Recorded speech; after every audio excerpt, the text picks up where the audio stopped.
Pemirsa, Bank Dunia mengapresiasi kebijakan pemerintah Indonesia yang telah melakukan pengalihan subsidi listrik dan tidak menaikkan harga BBM di tengah kondisi minyak dunia yang belum stabil. Direktur Bank Dunia untuk Indonesia, Rodrigo Chavez, mengatakan bahwa kebijakan tersebut tepat dilakukan oleh pemerintah meskipun ketidakpastian harga energi terutama minyak dunia. Chavez menilai atau melihat bahwa telah terjadi penurunan harga minyak dunia baru-baru ini di bawah $43 per barel sehingga bisa mengurangi beban pemerintah. Sementara soal keputusan pemerintah untuk mempertahankan harga BBM dan dampaknya terhadap anggaran negara, Chavez melihat bahwa kondisi fiskal Indonesia saat ini telah meningkat secara signifikan dibandingkan dengan tahun lalu. Menurut ia, kerangka fiskal Indonesia telah jauh lebih solid sehingga dirinya memproyeksi negara akan mencatatkan pendapatan yang lebih baik.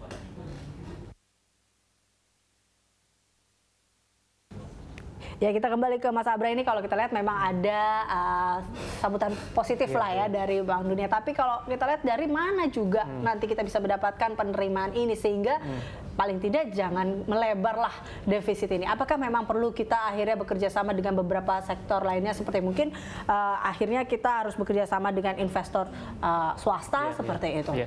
Ya, kalau kita lihat kondisinya sekarang kan dari asumsi APBN 2017 defisit 2,41% itu menyebabkan nominal defisit kita sebesar 330 triliun. Nah, 330 triliun itu tentunya ditutup melalui utang sebagian besarnya. Nah, ketika dengan yang informasi yang saya dapatkan menjadi 2,92%, itu sekitar 390 triliun. Artinya penambahan defisit ini itu juga kita akan lihat bebannya baik di bunga maupun di pokok. Kita tahu informasinya 2018 dan 2019 merupakan jatuh tempo utang yang cukup tinggi 810 triliun. Itu juga pemerintah perlu cermati untuk tahun depan. Dari mana pemerintah bisa satu sisi membayar utang, sisi lain juga penerimaan pajaknya juga dipertahankan.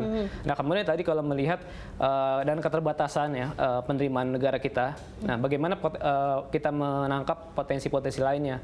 Seperti sudah saya sampaikan tadi, baik dari sisi penerimaan pajak maupun non pajak itu mempunyai potensi. Nah, kalau saya bedah satu persatu, misalkan yang kita masih punya potensi adalah PPH migas, dan juga PPNBM dan juga penerimaan pajak perdagangan internasional, biaya masuk dan biaya keluar. Nah, ini masih memiliki catatan. Karena apa? Karena memang banyak persoalan di penerimaan biaya keluar, biaya masuk terutamanya, ada kebocoran-kebocoran. Karena apa? Karena memang misalkan ada pelabuhan tikus, kemudian juga bagaimana persoalan di pelabuhan dwelling time itu juga masih menjadi momok. Nah, itu menyebabkan juga potensi penerimaan dari biaya masuk juga relatif kecil. Nah, jadi memang pemerintah harus komprehensif juga membenahi di hilirnya ya. Terus juga salah satu wacananya adalah INSW, Indonesia National Single Windows, itu juga bisa menjadi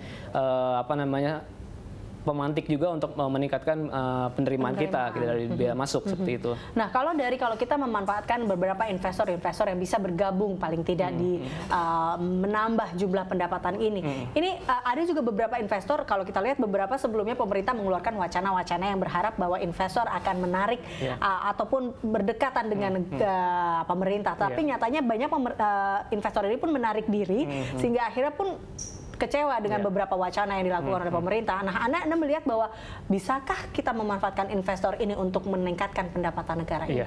Salah satu hal yang sebetulnya bisa menolong pemerintah dari fiskal adalah bagaimana bisa mendorong peran swasta, khususnya untuk pembangunan infrastruktur. Karena kita tahu kebijakan pemerintahan saat ini adalah yang ekspansif untuk belanja infrastruktur, diproyeksikan dari 2015 sampai 2019 itu butuh sekitar 4.700 triliun.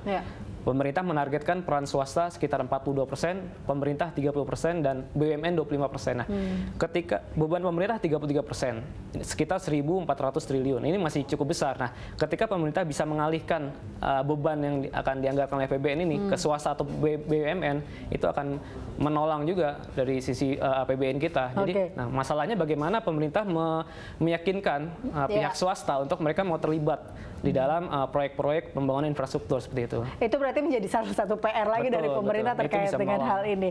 Oke, nah ini kalau kita lihat berarti kan memang ada beberapa yang dikhawatirkan dari para investor swasta yang Anda katakan, berarti ini menjadi PR pemerintah adalah untuk menarik para investor swasta ini. Nah, mampukah Anda melihat pemerintah ini bisa menarik para investor swasta ini dengan beberapa hal yang menjadi PR-PR lainnya dari kita tahu memang tadi beban utang yang bagaimana harus dibayar dan juga beberapa hal-hal lainnya. Ya kita lihat memang ada faktor yang bisa mendukung maupun faktor yang bisa menghambat. Faktor pendukung salah satunya adalah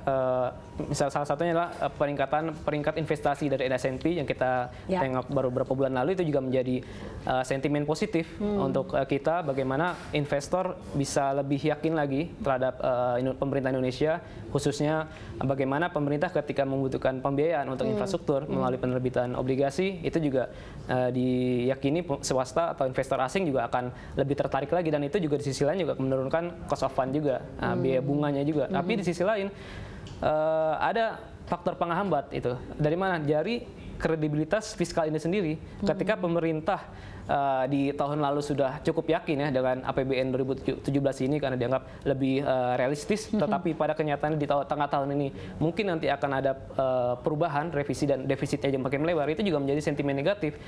Artinya apa? Artinya swasta akan melihat pemerintah sendiri juga tidak percaya diri. Nah, kemudian yang berikutnya adalah ketika defisit ini pelebarannya tidak bisa dikendalikan, bahkan kita punya pelajaran di 2015 ya, defisit fiskal ditargetkan 1,9%, realisasinya 2,8%, hampir mendekati 3%. Nah, di tahun depan 2018 adalah tahun politik.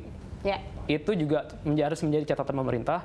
Ketika defisit fiskal di tahun ini menyentuh 3% atau mendekati 3%, itu bisa menjadi komoditas yang akan digoreng ya, menjadi isu politik. Nah, itu juga menjadi faktor penghambat juga investor melihat kondisi Indonesia ketika juga ada kekisruhan politik mengenai APBN ini. Itu juga harus diwaspadai juga pemerintah. Baik, Mas Abre, kita lanjutkan perbincangan ini. Kami akan kembali pemirsa saat lagi, tetaplah bersama kami.